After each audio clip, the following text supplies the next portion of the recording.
उत्तर प्रदेश के बदायूं जिले से एक दिल दहला देने वाली वारदात की खबर सामने आई है।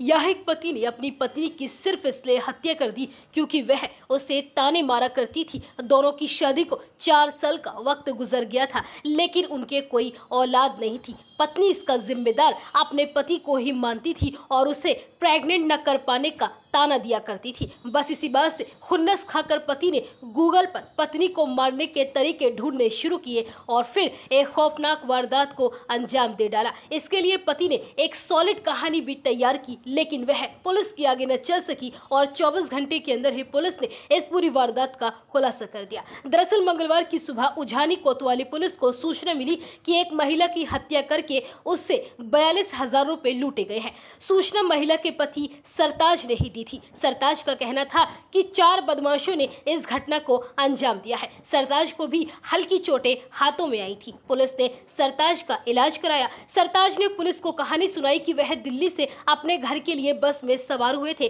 तड़के सुबह बस से उतरने के बाद अपने गांव मानपुर जा रहे थे। उसने रास्ते में बदमाशों द्वारा पत्नी की हत्या करने और खुद के घायल होने की सूचना पुलिस को दी। मौके पर पहुंची पुलिस ने देखा कि निदा से कोई भी लूटपाट नहीं हुई थी और ना ही किसी बदमाश द्वारा हमला करने की बात सामने आई। आरोपी सरताज बदमाशों द्वारा हमले की बात लगातार कर रहा था। उसने पुलिस को बताया कि लूट हुई है और मोबाइल को भी बदमाशों ने लूट लिया है। इस बीच पुलिस ने महिला निदा के शव को कब्जे में लेकर पोस्टमार्टम के लिए भेजा, जबकि पति सरताज की पर पुलिस ने एफआईआर दर्ज की। सुबह तक जो सरताज वादी बना था, 5 घंटे बाद पुलिस को पूछताछ में पूरा शक पति पर ही आ गया। उसके बाद पुलिस ने उससे सख्ती से पूछताछ की तो पति सरताज टूट गया और उसने अपना जुर्म कबूल कर लिया। पुलिस पूछताछ में आरोपी सरताज ने बताया कि वह दिल्ली में एक जींस की फैक्ट्री में काम करता है। मेरी शादी को करीब 4 साल हो गए हैं, हमें कोई संतान नहीं थी। पत्नी निदा इसका इल्जाम मुझ पर लगाती थी। अक्सर निदा और मेरी इसी बात पर झगड़ा होता था। उसके मायके वाले भी मुझे धमकाते थे। वह 3 साल तक अपने मायके में रही और इसके बाद पिछले कुछ दिनों से वह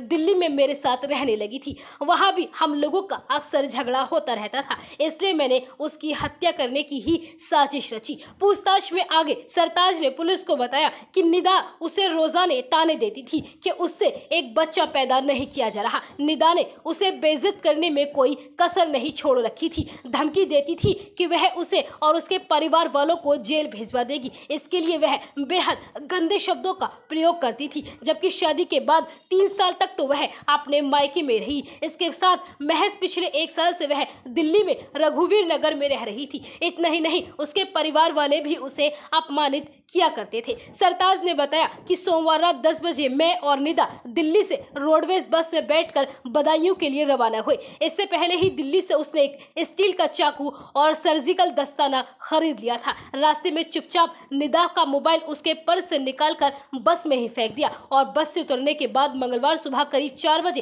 खेतीहर इलाके में निदा को जमीन पर पिटक कर उसका गला दबाया और जब वह बेहोश हो गई तो चाकू से गर्दन पर कई वार किए। बाद में चाकू की नोक से अपने हाथों पर भी हमला कर लिया। इसके बाद में चाकू और दस्तानों को छुपा दिया और इसके बाद घर चला गया और परिवार वालों को लूट और हत्या की मनगढ़ंत कहानी सुना दी। पुलिस ने बताया कि सरताज ने अपनी ममेरी बहन निदा से शादी की थी। निदा अपने माता पिता की इकलौती संतान थी। उसकी मां का बचपन में ही निधन हो चुका है। वह कासगंज की रहने वाली थी। उसके मायके वालों ने भी पुलिस को तहरीर देकर सरताज और उसके परिवार वालों पर ही इस कांड को अंजाम देने का शक जताया था। परिजनों की इस घटना में क्या भूमिका है, फिलहाल पुलिस इसकी जांच कर रही है और पुलिस ने आरोपी पति सरताज के पास से वारदात में इस्तेमाल किया गया चाकू, सर्जिकल दस्ताने, एक जंजीर और 1200 रुपए बरामद कर उसे जेल भेज दिया। सरताज खान लगातार बार-बार अपने बयान को बदलता रहा और उसके बाद उसने अपनी घटना स्वीकार किया, जिसमें उसने अपने चाकू और सर्जिकल जो ग्लव्स पहने थे उसको बरामद कराया। उसी के द्वारा उसका गला काटा गया था और जो पूरी टीम ने लग करके इस कार्य को किया है। 5 घंटे में फर्जी लूट जो लिखाया था और अपनी पत्नी की हत्या किया था, इसका खुलासा